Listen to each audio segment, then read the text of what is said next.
As you travel to the furthest tip of western Ukraine, in the shadow of the Carpathian Mountains, where the river Tisa forms a winding border with Romania and Hungary, it feels a world away from the cold, flat steppes. It was quite warm. There were lots of birds. I saw things like shrikes, which I hadn't seen before. Some really nice harriers. I quite like my bird sales. There was a lot going on. It's beautiful territory. But it is also, by the nature of the hills and the forests, a great place for smugglers and smuggling routes. Traditionally so, this involved cigarettes going out of Ukraine. Now it involves people getting smuggled out of Ukraine or trying to get out by themselves. Since the war began almost 2 years ago, men aged between 18 to 60 have been banned from leaving the country. And since then, border patrols have arrested over 17,000 of them trying to escape, many across the river Tisa. It's not a nice river to swim. The stretch I saw was about 80 yards wide, but really fast flowing. Average about waist or chest deep, but it's mountain water, so even in the summer it's cold. It's full of obstacles, rocks and, fallen trees. It's no easy thing to do. It's a desperate move.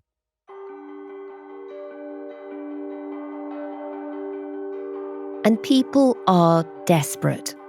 Some of the men trying to cross the river are desperate to see their wives and children who had to leave Ukraine because of the war.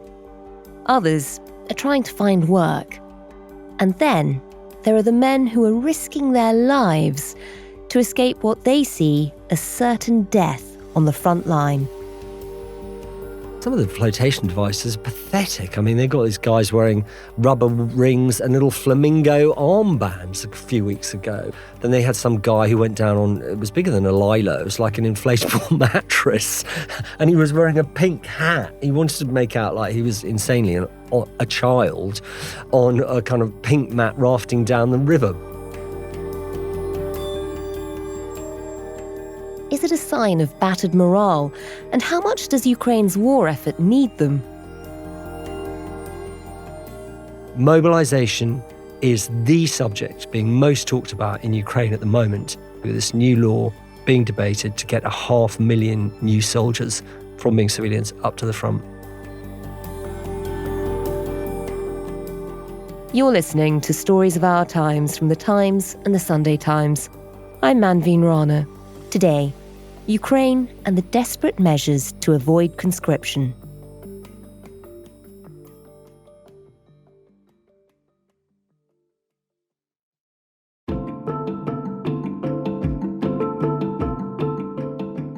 My name's Anthony Loyd, and I'm a special correspondent for The Times. And you've just come back from Ukraine again, and you are very much dressed apart. What are you wearing? I'm wearing my black vashivanka, which is a traditional Ukrainian shirt, and it was given to me by 2 Ukrainian friends in September last year when it was my birthday, and I'm delighted with it. It's made out of linen. It's very cool. And embroidered. It's beautifully it's embroidered. embroidered. Yes, the front is embroidered and all in black, which is slightly gloomy colour, which I like. And you've just come back from another trip to Ukraine. It's becoming a very regular thing for you.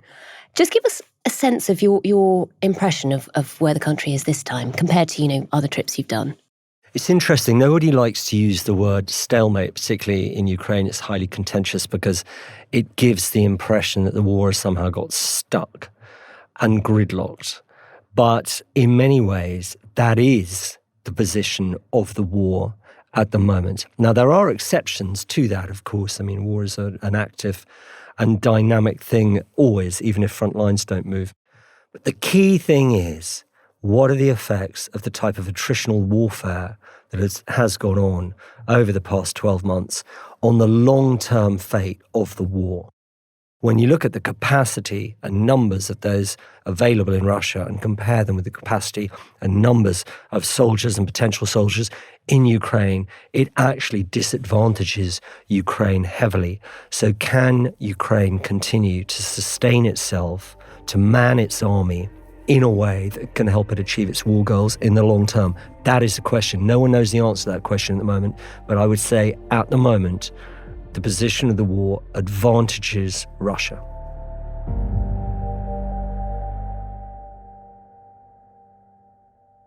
We'll talk a bit more about that in a moment. Before we do, though, you travelled around the country. You got sort of a real snapshot. You also went down to Donbass, which is very much the front. Tell us a bit about that. You met an Azov Brigade. Yeah, I spent a day with the 12th Special Purpose Brigade Azov, who are originally Mariupol-based, were very much involved in the defence of the Azovstal steel plant. It's been reconstituted as a brigade. It's actually got some of the original Azovstal survivors who were taken prisoner and then later released in a prisoner exchange. But it's one of the few brigades in the Ukrainian army now. It's actually a National Guard force, but it's part of the Ukrainian army, which is manned entirely by volunteers or by experienced professional soldiers. Most brigades in the Ukrainian army now are, the soldiers are mobilized people. The army, if you think about it, it's had kind of 3 generations in Ukraine. There's the original regular army, which, including border guards, numbered about 250,000 just before the Russian invasion. Now, over the past 2 years, the war is just entering its 3rd year on February the 24th. The original army has been terribly degraded. You get a 2nd generation, which is the volunteers, and we saw that thousands and thousands of men, and some women too, volunteering in the early months of the war. That volunteer army has also been heavily degraded. There are still volunteers alive, but we're looking now at a predominantly mobilized force. So the guys in the trenches a few weeks ago or a few months ago were the butcher, the baker, the candlestick maker, and they didn't necessarily volunteer to fight.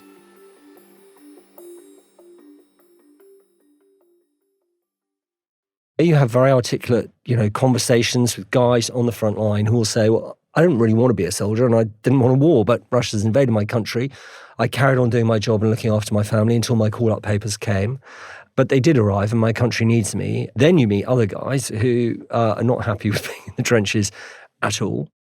We'll talk about that in a moment. But before we do, so there you are in the Donbass. You're meeting this Azov Brigade, who are sort of that second category. These are the people who volunteered to fight. Yeah, tough, committed guys. What were they doing? 5 секунд. 5 секунд. Готовы. I met 3 lots of them, actually. The first were an artillery unit, so we're on the front lines, or not the front lines, should I say, the artillery positions near Siversk. Siversk is held by Ukrainians. It's in the Donbass area.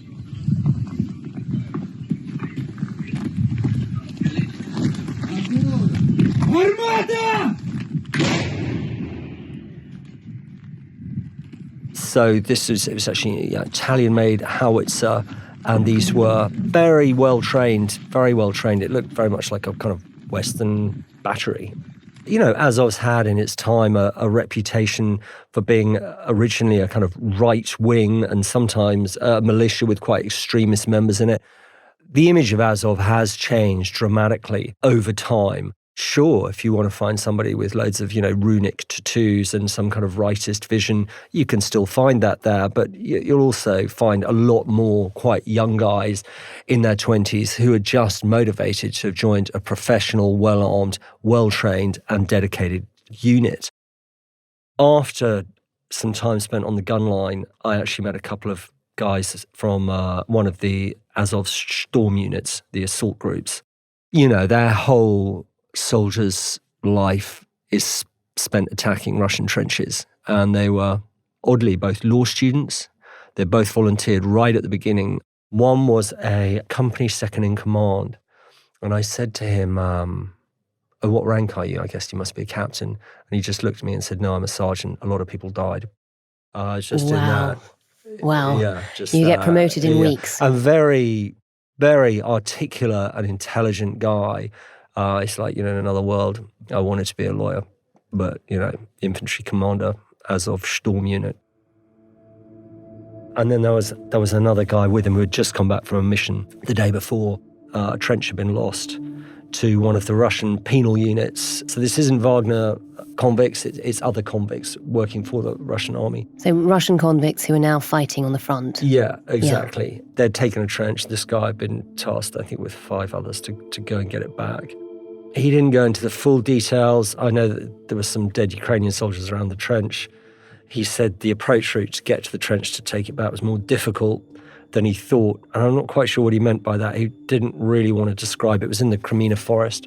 Him and his guys killed the Russian convict soldiers when they retook the trench. But he was this very, very tired, washed out, tough guy whose whole business as a Storm Unit commander is, close quarter fighting and all that involves.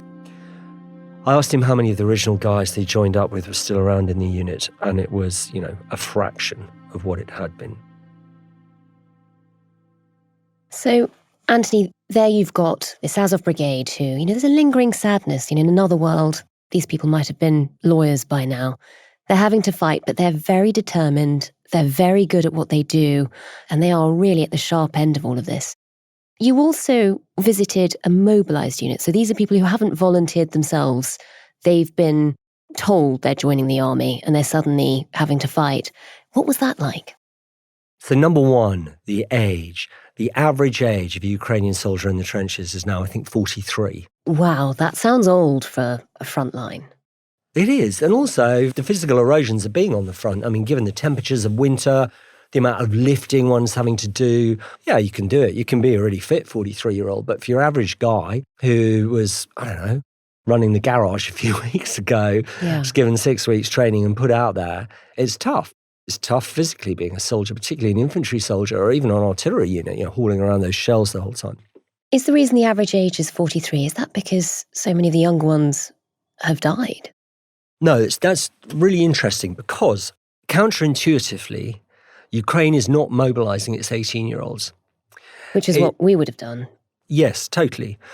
You can volunteer as an 18-year-old in Ukraine and join the army, that's for sure. But if you're between the ages of 18 and 27, as it stands, you are not allowed to leave the country, but you will not be mobilized to the front line. It's quite an erudite army, and there's a sense in Ukraine that we need to preserve our university students, their lives, that there is that sensitivity, which is odd because, as you say, in many countries in the world, it'd be like, okay, well, let's do it the other way around. Someone's really in their peak physical condition when you match physical capacity and stamina at about 27. That's the peak. But the run-up of fitness to that starts really at 18. So it's fine to mobilize people who are 18, but no, not in Ukraine. So you've got this sort of slightly older units of people who were doing regular jobs very recently, have now been told they have to join the army. How are they doing? What was it like? And what was morale like amongst them? It varies a lot. So amongst the mobilized, there's also a lot more effort to place people whose civilian profession will fit a specific role within the army. At the beginning of the war, that wasn't really happening. So you got really bright IT specialists who were just being, put into bunkers with a Kalashnikov. Now there's much more effort to kind of fit civilian roles with things which are needed in the army. I met a tank crew out there this time. One of the drivers was a mobilized guy. Oh my God. They'd been involved some time ago now in one particular action where they were supporting Ukrainian infantry who had just been thrown out of a trench line by Wagner convicts, actually.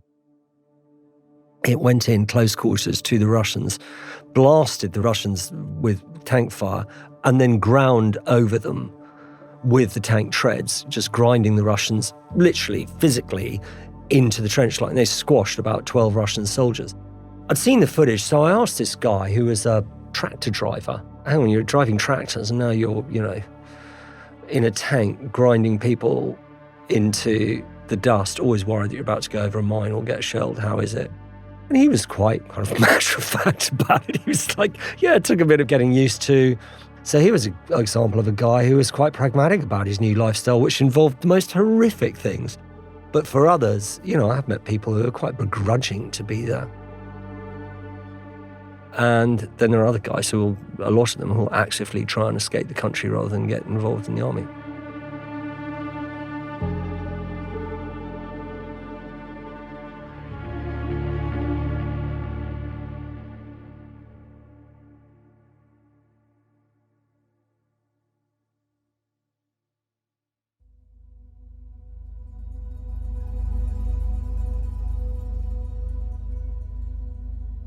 So, Anthony, you've told us about the volunteer brigade, who are very focused, very good at what they do, still really pushing ahead. You've got the mobilized units who are a bit more mixed. And then, as you said earlier, you've got this third group, which is the people who are so desperate not to be mobilized that they're trying to leave the country. You went down to the River Tisa at one point. Just describe, what was it like? So the River Tisa is in western Ukraine, and for some of its length, it comes down from the Carpathian Mountains. For some of its length, it forms the border between either Ukraine and Romania or Ukraine and Hungary. Beautiful territory, but it is also a great place for smugglers and smuggling routes. Tell me about that. What sort of who is trying to be smuggled in and out of Ukraine? So, predominantly, it's men, and quite young men, who are trying to get out of Ukraine. Now, not all these guys are people who are trying to escape mobilization. Some of them are. These are people who don't want to join the army. Some of them are people who don't want to join the army. And actually, it was quite interesting. The week before I got there was one young guy who didn't want to join the army. He likened Ukraine to Eritrea, which was a bit of a stretch of description. He said he didn't want to be sent to die for Zelensky on the front. He had video blogs, he'd vlogged his own escape. Це друга частина про те, як я перейшов кордон з Україною. Хочу розповісти. So this is the second part of how I crossed the border with Ukraine. I want you to know that I didn't pay anyone and no one told me what I had to do. I came up with everything myself by monitoring the situation and constantly collecting information and all that. Тим, що постійно моніторив, збирав інформацію і все таке. He'd gone down there to the border. He'd managed to swim across the River Tisa to the Romanian side, claim asylum, and then very quickly made it to Prague. But the interesting thing was his actual video blog concluded in Prague, where he was recognized by Ukrainians on the streets who all called him a coward and actually chased and assaulted him in Prague for having left. Wow. And I read the comments beneath his blog, and there were a lot of people saying, "Hey, good work for escaping. Let me know the route you took." He'd called it Diary of a Free Man, but other people had said Diary of a Pants Piss, more like, and really insulted him as basically as a coward for leaving his country in his hour of need. There's a lot of people like that. There are variations as well.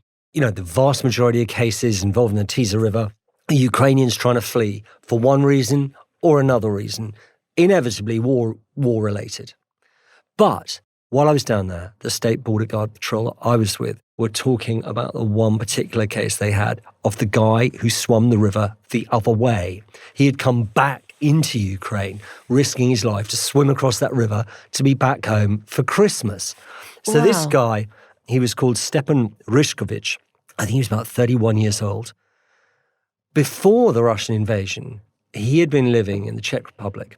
His family were there, but they originated from a village in the Carpathian Mountains, just on the Ukrainian side of the border, across from the Tisa River. And his wife, they had kids, his wife and kids wanted to come back for Orthodox Christmas, 7th of January, to visit their family. So the wife and kids were allowed to do that easily enough. They crossed back into Ukraine, ensconced themselves in their home village just across the River Tisa for Christmas. But Stepan, he obviously thinks, hey, I don't want to be alone for Christmas. Who would? So he has a plan. He actually wanted to surprise his wife by turning up unannounced for Christmas. I mean, what a romantic. What a romantic we guy. like Stepan. He wanted to be home for Christmas. So if he crosses legally, the Ukrainian State Border Guard is going to be, hey ho, my friend, you're 31 years old. You're eligible for mobilization. Off you go down to the mobilization unit. You're in the army now. So he wants to be there, but he can't be seen to be arriving. Exactly. So he pays some smuggler group the other side in Romania to do the odd thing of swimming back into Ukraine. And they issue him with a wetsuit and some sort of, I think he had a life jacket. He was with his brother-in-law, But the two guys got to the riverside edge on the Romanian side of the border, and the brother-in-law was like, no, I'm not going to do that. But not Stepan. He jumped in. He gets blasted down the river, but for a couple of 100 yards by the current, and finally makes it to the Ukrainian side, all tangled up in some roots on the bank. But he's so cold, even though he's wearing a wetsuit at this stage, and he's, flotation device isn't up to much. So he's tangled up, unable to pull himself up the bank. And the Romanians put in a call to their Ukrainian counterparts. The Romanians say, hey, look, there's a guy who's gone across, and he's got tangled up in roots the other side, and it looks like he might be dying. They pull him out and say, what are you doing? He's swimming back. And he's like, I wanted to be home for Christmas. So he has to go to hospital first because he's got hypothermia. But anyway, the mobilization squad find him in hospital. Oh, no. And he didn't go home for Christmas. No, he's got mobilized, yeah. I heard later, I could never quite peg it down, that he might have managed to escape again. But no, the last I heard, the guy had come back from Christmas, ended up in hospital and then got mobilized. I mean, clearly, the threat of conscription is scaring a lot of people. We know that, late last year, there was this bill kicking around the Ukrainian parliament, which is trying to change the rules around mobilization. Just tell us a bit about that bill, the changes it would bring in, and how it's going down across the country. So there's a huge difference, really, in perspective across Ukraine because of its size. If you're in the east of Ukraine, absolutely there's a war on. But way out in the west and in some of the cities, there's no real sense of war. And by the time you go out to Lviv, that's even more exaggerated. And so there is a perfectly normal-looking urban society of, men of combat age who are in cafes and bars and gyms and going about also their normal civilian day-to-day life, who are not at the front. But if the new drafted bill was passed and becomes law, they could end up at the front. 500,000 people to put at the front over the next year. It's not all in one go, it's over a year. The bill is aiming to reduce the age cap at 27 for going to the front and reduce it, pull it down to 25 is being talked about, Right. Which doesn't sound a huge amount, but it is. And if you're 25, it matters. Exactly. And it's also absolutely right that they do get more people off to the front because the existing forces there, leave is not a regular thing. If you're a frontline soldier, you might end up with your unit for months on a front, on a really nasty front. It's really physically stressful, mentally stressful environments. You need more soldiers so you can rotate those who are taking the strain and the stress of it all out, rest and refit them, and maybe allow people who have done a certain amount of time, fulfilled some sort of contract, the time to get on with their civilian lives as well. So this bill is introduced. What happens? How does it go down? Where is the bill at now? So there are 5 versions of the bill that have been proposed, of which there's one particular one which looks the most credible, which is being debated. It's a real hot potato. It seems that the General Staff impressed upon Zelensky the need for this mobilization bill, but he knew it wasn't going to be hugely popular because it's another progressive step of martial law. Ukrainian society, I wouldn't say it's divided in its support for the war. Ukrainian society recognizes that there is an existential threat to their existence. Yeah. They support a defensive war. But that doesn't mean that everybody, even though they support the war, wants to be a soldier. They're horrified by casualty figures. They're horrified by the ferocity of the front. And there's an awful lot of people who don't want Russia in Ukraine. They do want Russia driven out. But personally, they don't want to be one of the soldiers doing that. So you've got the people running the military saying we need more men. You've got to mobilize more people. You've got Zelensky worried about How it looks and how people will feel about it. And then you seem to have almost a little civil war in that class of the people running the country at the moment. You get the feeling that Zelensky and that the head of the military are not agreeing on a lot. And that all got much worse over the last week or so.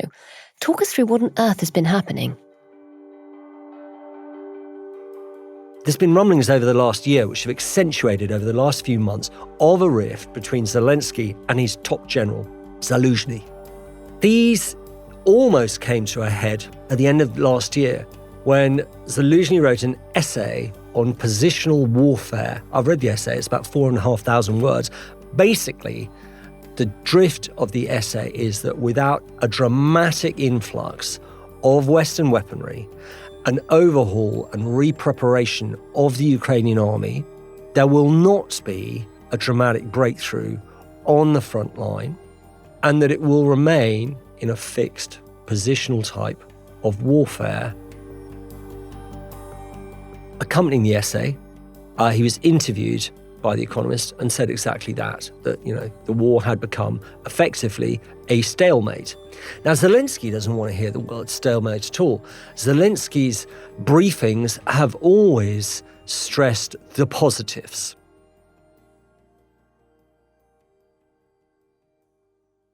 Now, there's a need to stress the positives if you're a national leader in a war. Yeah. It's good for morale. It's good for morale. It's important to give people a sense of hope.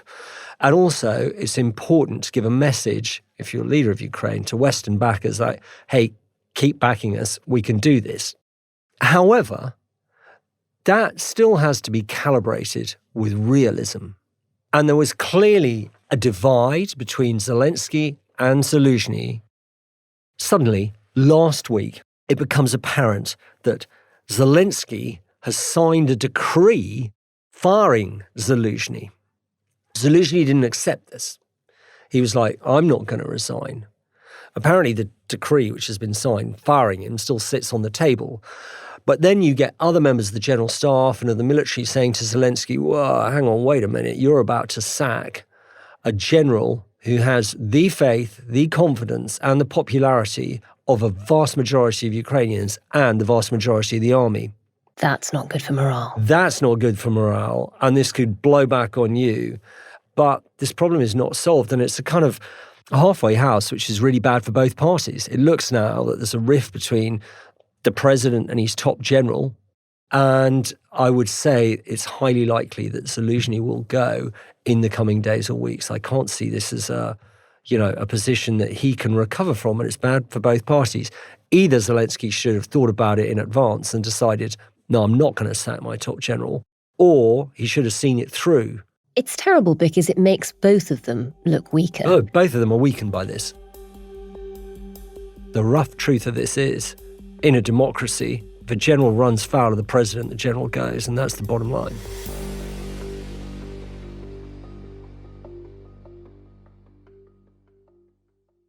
Anthony, you've been covering Ukraine for years. You were there in 2014. You were there just before the war. You've been going back regularly ever since. Walking away this time, what did you think about where this war is going? Are you optimistic about Ukraine's chances? No, but I'm not totally pessimistic either. The sense of exhaustion amongst troops at the front is much more palpable now than it was. The level of losses, the Russians might have lost more people, but they've got a lot more people to put into the war than the Ukrainians. The issue of people, of personnel, is a really key strategic concern for the Ukrainians at the moment. And yet, war isn't a straight algebraic equation. There are successes for Ukraine asymmetrically. There are successes at sea. But war is always won, not just on the battlefield. It's won, asymmetrically, but also it's won diplomatically. And I think that's what's missing in Ukraine at the moment. At the end of the day, do you believe that Russia can crush Ukraine and put its tanks into Kyiv? Most sane people do not. And I think Europe would react very strongly if that looked like it was going to become a reality. Do you believe that Ukraine will manage to recapture Donetsk and Luhansk and Crimea? I would suggest that we will never see a Russian surrender in Crimea and the Ukrainian flag raised in Crimea again. So if you accept that, and a lot of people would obviously dispute what I'm saying, but if you accept that the maximalist aims of both sides are not achievable, then how many more 100,000 soldiers' lives must be lost until people agree with that suggestion I've just made and come to peace talks?